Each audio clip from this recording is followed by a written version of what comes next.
أعوذ بالله من الشيطان الرجيم. بسم الله الرحمن الرحيم. ولقد صدقكم الله وعده إذ تحسونهم بإذني حتى إذا فشلتم وتنازعتم في الأمر وعصيتم من بعد ما أراكم ما تحبون منكم من يريد الدنيا ومنكم من يريد الآخرة ثم صرفكم عنهم ليبتليكم وَلَقَدْ عَفَا عَنْكُمْ وَاللَّهُ ذُو فَضْلٍ عَلَى الْمُؤْمِنِينَ. اور یقیناً اللہ تعالیٰ نے تو تم سے اپنے وعدے کو سچا کر دکھایا تھا جس وقت کہ تم ان کفار کو بحکم خداوندی قتل کر رہے تھے، یہاں تک کہ تم خود ہی کمزور ہو گئے اور باہم حکم میں اختلاف کرنے لگے، اور تم کہنے پر نہ چلے بعد اس کے کہ تم کو تمہاری دلخواہ بات دکھلا دی تھی۔ تم میں سے بعضے تو وہ شخص تھے جو دنیا چاہتے تھے، اور بعضے تم میں سے وہ تھے جو آخرت کے طلبگار تھے۔ اس لیے اللہ تعالیٰ نے آئندہ کے لیے اپنی نصرت کو بند کر لیا اور پھر تم کو ان کفار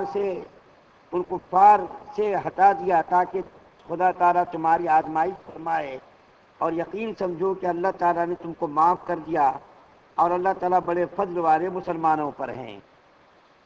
سورہ آل عمران کی آیت نمبر 152 آپ کے سامنے پڑھی گئی ہے۔ اس آیت کریمہ کے اندر اللہ تعالیٰ نے مسلمانوں سے فتح کا وعدہ کیا تھا جس کو پورا کر دیا۔ وہ اس طرح پورا کر دیا کہ غزوہ احد کے موقع پر اللہ تعالیٰ نے مسلمانوں کو ابتدا میں فتح یابی سے ہمکنار فرمایا تھا کہ اللہ تعالیٰ فرماتے ہیں کہ جو وعدہ تم سے اللہ تعالیٰ نے فرمایا تھا اس کو پورا اس طرح کیا کہ احد کے موقع پر تم کفار کو قتل کر رہے تھے باہر، اور ان کو قتل کر کے ان کو کھدیڑ رہے تھے، بھگا رہے تھے، تو شروع میں تو اللہ تعالیٰ نے تم کو فتح سے ہمکنار کیا، لیکن تمہاری کچھ بھول اور چوک کی وجہ سے اللہ تعالیٰ نے اس فتح کو شکست سے تبدیل کر دیا۔ علماء کرام نے اس آیت کریمہ کے غور و فکر کے بعد فرمایا ہے کہ 3 وجوہات کی بنیاد پر اللہ تعالیٰ نے مسلمانوں کی فتح کو عارضی شکست سے تبدیل کر دیا۔ پہلے تو فتح مسلمانوں کو مل گئی تھی اور کافر میدان جنگ سے فرار ہو رہے تھے، مسلمان ان کو بھگا رہے تھے، لیکن مسلمانوں کا کچھ ایسا مسئلہ آیا جس کی وجہ سے اللہ تعالیٰ نے مسلمانوں کی فتح کو شکست سے تبدیل کر دیا۔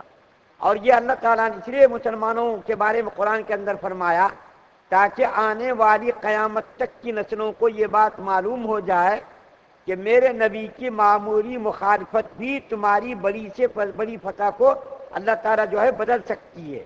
معمولی بھول چک بھی اور معمولی مخالفت بھی تمہاری بڑی سے بڑی فتح یابی کو اور بڑی سے بڑی غلبے کو تم کو جو ہے کیا کر سکتا ہے، اللہ تعالیٰ اس کو تبدیل کر سکتا ہے۔ تو علماء کرام نے، مفسرین نے اس آیت کریمہ کے اندر غور کیا تو ان کو 3 وجوہات معلوم ہوئی۔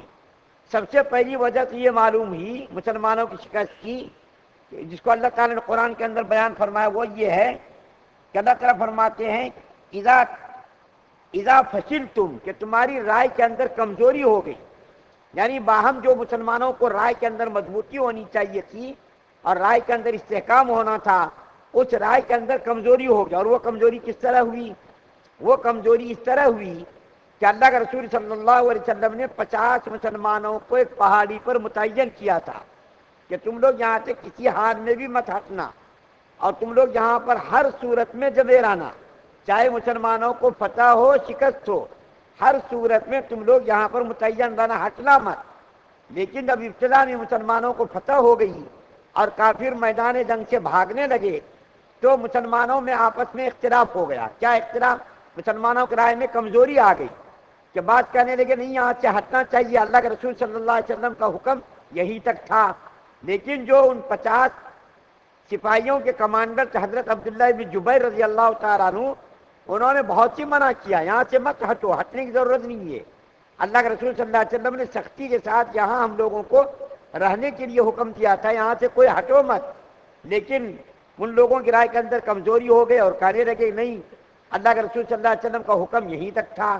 اب تو مسلمانوں کے ہاتھ میں میدان آ گیا، کافر لوگ بھاگ رہے ہیں، چلو مارے غنیمت کے اندر ہم بھی حصہ دیں گے، مارے غنیمت ہم جمع کریں گے۔ تو رائے کے اندر کمزوری ہو گئی۔ اور دوسری وجہ یہ بیان کی گئی وَتَنَازَعْتُمْ فِي الْأَمْرِ کہ آپس میں اختلاف ہونے لگا. مسلمانوں کے درمیان 50 جو لوگ تھے وہ آپس میں اختلاف کرنے لگے کہ یہاں سے ہم لوگوں کو چلے جانا چاہیے، اب جانے میں کوئی حرج نہیں ہے. تو 50 آدمیوں میں سے صرف 10 یا 12 مسلمان وہاں کھڑے رہے، باقی اکثر وہاں سے چلے گئے.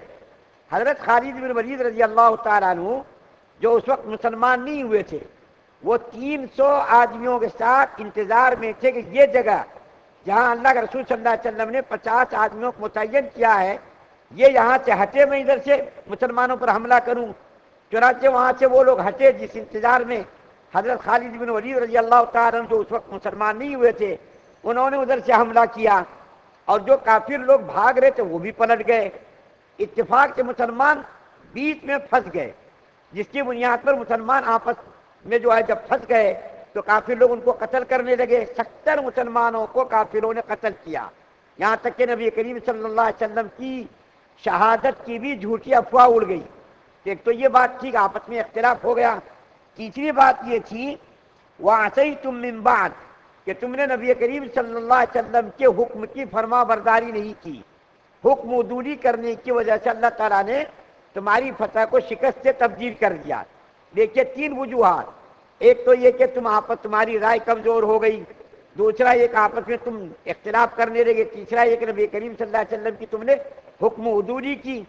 ان 3 وجوہات کی وجہ سے اللہ تعالیٰ نے مسلمانوں کو جو فتح مسلمانوں کو ملی تھی، عظیم الشان فتح، اس کو عارضی طور پر شکست سے تبدیل کر دیا اور 70 مسلمان شہید کر دیے گئے. اور اللہ کے رسول صلی اللہ علیہ وسلم کے دندان مبارک بھی، کئی دندان مبارک بھی شہید ہو گئے اور آپ کی پیشانی مبارک بھی زخموں سے چور چور ہو گئی. تو اس طریقے سے جو مسلمانوں کی فتح کو اللہ تعالیٰ نے شکست سے تبدیل کر دیا. اس میں غور کرنے کی چیز یہ ہے کہ دیکھیے معمولی مسلمانوں کا اختلاف بھی اللہ کو پسند نہیں آیا. معمولی اختلاف بھی مسلمانوں کا اللہ کو پسند نہیں آیا.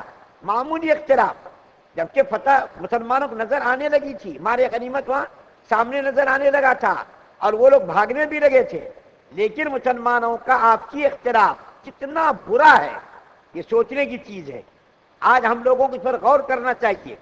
کیا غور کرنا چاہیے کہ جب معمولی اختلاف اللہ تعالیٰ نے مسلمانوں کی شکست کا سبب بنا دیا، ہم تو آج دیکھیے مسجدوں میں اختلاف، گھروں میں اختلاف اور جماعت میں اختلاف، ہر جگہ مسلمان آج باہم جو ہے مختلف ہیں، مسائل کے اعتبار سے، مسلک کے اعتبار سے، جو ہے نظریات کے اعتبار سے، ہر اعتبار سے مسلمان آج اختلاف کا شکار نظر آتے. ساری دنیا کے اندر، صرف جگتیال کے اندر نہیں، ہندوستان کے اندر نہیں، ساری دنیا کے مسلمان بالکل آپس میں اختلاف و انتشار کے شکار ہیں. تو اللہ تعالیٰ کی رحمت اور اللہ تعالیٰ کا فضل کہاں سے آئے گا؟ جب معمولی اختلاف پر اللہ تعالیٰ نے شکست کا ذریعہ بنا دیا، تو جب ساری دنیا کے اندر جب باہم مسلک کا اختلاف ہوگا، نظریات کا اختلاف ہوگا اور جو ہے باہم جو دوسری چیزوں میں اختلاف ہوگا اور آپس میں دست و گریباں ہوں گے، تو اللہ تعالیٰ کی رحمت کے ہم کیسا مستحق ہو سکتے؟ اللہ تعالیٰ کی رحمت کے مستحق تو ہم ہو ہی نہیں سکتے، اس کے ہم مستحق ہی نہیں ہیں. دوسری بات، اس آیت کلمہ کے اندر اللہ تعالیٰ فرماتے ہیں لیبتلیکم کہ اللہ تعالیٰ نے تم کو آزمائش میں ڈالا. یہ مسلمانوں کے لیے خوشخبری ہے، صحابہ کرام کے لیے خوشخبری ہے، مسلمانوں کے لیے بھی خوشخبری ہے. کیا خوشخبری ہے؟ کہ جب مسلمانوں کو شکست ہو گئی، مسلمان بالکل مخموم تھے، زخموں سے چور تھے. ان کا حوصلہ بڑھانے کے لیے اللہ تعالیٰ نے فرمایا تمہاری کسی غلطی کی وجہ سے تمہارے کسی گناہ کی سزا یہ نہیں ہے. اللہ فرما رہے ہیں کہ صحابہ کرام کے بارے میں ہم بدگمانی کرنے لگے، ان کے بارے میں رائے جری کرنے لگے، لب کشائی کرنے لگے، کچھ تو بولنے لگے. اللہ فرما رہے ہیں مسلمانوں کو خبردار کر رہے ہیں کہ دیکھو اے مسلمانوں، ان کی کسی غلطی اور ان کے کسی گناہ کی یہ سزا نہیں ہے، یہ شکست، بلکہ اللہ تعالیٰ نے ان کو آزمائش کے اندر ڈالا، امتحان کے اندر ڈالا. آزمائش، ان کا امتحان مقصود تھا کہ کون پکا ہے کون کچا ہے. اسی وجہ سے دیکھیے غزوہ احد کے موقع پر جو مخلصین اور محبین اور عاشقین تھے، ان کا اور منافقین کا دونوں کا امتیاز ہو گیا. اس سے پہلے مسلمان منافقوں کو نہیں جانتے تھے، معلوم نہیں تھا کون منافق ہے کون مسلمان ہے، کون مخلص ہے کون منافق ہے، معلوم مسلمانوں کو نہیں تھا. اسی وقت مسلمانوں کو معلوم ہوا منافق کون ہے، مخلص کون ہے. محبین، صادقین، مخلصین، عاشقین کا امتیاز غزوہ احد کے موقع پر ہوا، جب عبداللہ ابن ابی نے اپنے 300 آدمیوں کو الگ کر لیا اور اس نے یہ کہا کہ جب میری رائے نہیں مانی گئی، میری بات نہیں مانی گئی، تو ہم مسلمانوں کے ساتھ مل کر کے لڑنے کے لیے تیار نہیں۔ اسی موقع پر امتحان ہوا، کون پکا ہے کون کچا ہے۔ تو اللہ تعالیٰ فرما رہے ہیں کہ اے مسلمانوں، صحابہ کرام، تمہاری کسی غلطی اور تمہاری کسی گناہ کی سزا نہیں، بلکہ تمہارا امتحان مقصود تھا کہ تم میں کون پکا ہے کون کچا ہے، کون مخلص ہے کون منافق ہے، کون صادق ہے کون کاذب ہے، کون عاشق ہے اور کون جھوٹے دعوے کرنے والا ہے۔ تو اسی موقع پر امتحان ہوا مسلمانوں کا، منافقوں کا، مسلمانوں کا۔ آیت کریمہ کا اخیر میں اللہ تعالیٰ فرمایا وَلَقَدْ عَفَا عَنْكُمْ، کہ اللہ تعالیٰ نے تمہاری ساری خطاؤں کو معاف کر دیا اور اللہ تعالیٰ تم سے راضی ہو گیا۔ یہ قرآن کے اندر بے شمار مقامات پر اللہ تعالیٰ نے صحابہ کرام کو خوشخبری دی ہے۔ اس لیے ہم لوگوں کا یہ منہ نہیں، ہم لوگوں کی یہ جرات اور ہم لوگوں کی جسارت کے لوگ یہ نہیں کرنا چاہیے کہ صحابہ کرام کے بارے میں ہم گستاخی کریں، ان کی غلطیوں کو نکالنے لگیں، ان کی برائیوں کو بیان کرنے لگیں۔ یہ بہت بڑی جسارت ہوگی اور اللہ کے حکم کے خلاف ہوگا کہ اللہ تعالیٰ یہ کہہ رہے ہیں کہ بھائی ہم نے تم کو معاف کر دیا، اگر بھول چوک تم سے ہو بھی گئی تو ہم نے تم کو معاف کر دیا۔ جب اللہ تعالیٰ فرما رہے ہیں کہ ہم نے تم کو معاف کر دیا تو عام مسلمانوں کو ان کے بارے میں لفظائی کرنے کا کوئی اختیار ہی نہیں ہے۔ رضی اللہ عنہم ورضوا عنہ، اللہ فرمانے کہ اللہ ان سے راضی ہوا، وہ لوگ اللہ سے راضی ہو گئے۔ قرآن کے اندر بے شمار جگہ پر اللہ تعالیٰ نے صحابہ کرام کو خوشخبری دی ہے کہ تم سے میں راضی ہوگا، تم مجھ سے راضی ہو گئے۔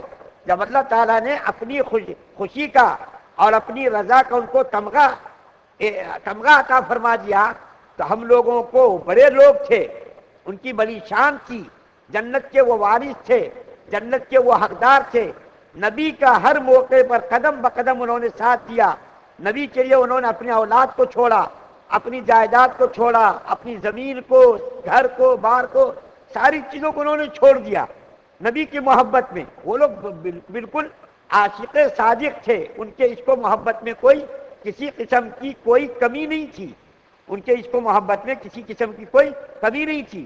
تو اللہ تعالیٰ نے جب کہہ دیا کہ میں تم سے راضی ہو گیا اور میں نے تم کو معاف کر دیا تو ہم لوگوں کو بڑی احتیاط کے ساتھ ان کے بارے میں لفظائی کرنا چاہیے، ان کی خوبی بیان کرنا چاہیے، ان کے کمالات کو، ان کی خوبیوں کو بیان کرنا چاہیے، ان کی لغزشوں کو، ان کی غلطیوں کو بیان کرنے کی ضرورت مجھ سے۔ اور اس کا فائدہ کیا ہے؟ اس کا تو کوئی فائدہ نہیں۔ حضرت مولانا اشرف علی تھانوی رحمۃ اللہ علیہ کی خدمت میں ایک رنگریز آیا، رنگریز یعنی کپڑا رنگنے والا، یہ بات ابھی مجھ کو یاد آئی۔ تو آ کر کے پوچھا، ایک آدمی نے، رنگریز نے پوچھا آ کر کے، شاید مولانا عبدالعلی صاحب ہیں، وہ فرنگی مہدی کوئی بہت بڑے عالم تھے، یا مولانا نعیم صاحب، برے کا ان میں سے کوئی نام ہے۔ ان کے پاس ایک رنگریز آیا اور اس نے آ کر کے کہا حضرت یہ بتائیے کہ حضرت علی اور حضرت معاویہ رضی اللہ تعالیٰ عنہما میں دونوں حق پر کون تھے؟ تو انہوں نے پوچھا مولانا نے کہ تم کیا کام کرتے ہو؟ تو انہوں نے کہا کہ میں رنگریز ہوں، کپڑے رنگتا ہوں۔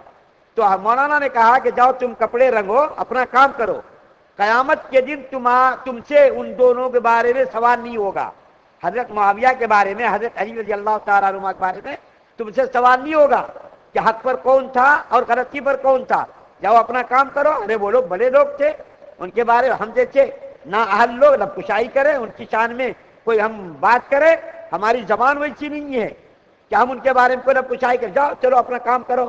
تو ہم لوگوں کو بھی اپنے کام سے کام رکھنا چاہیے، اپنا کام کرنا چاہیے۔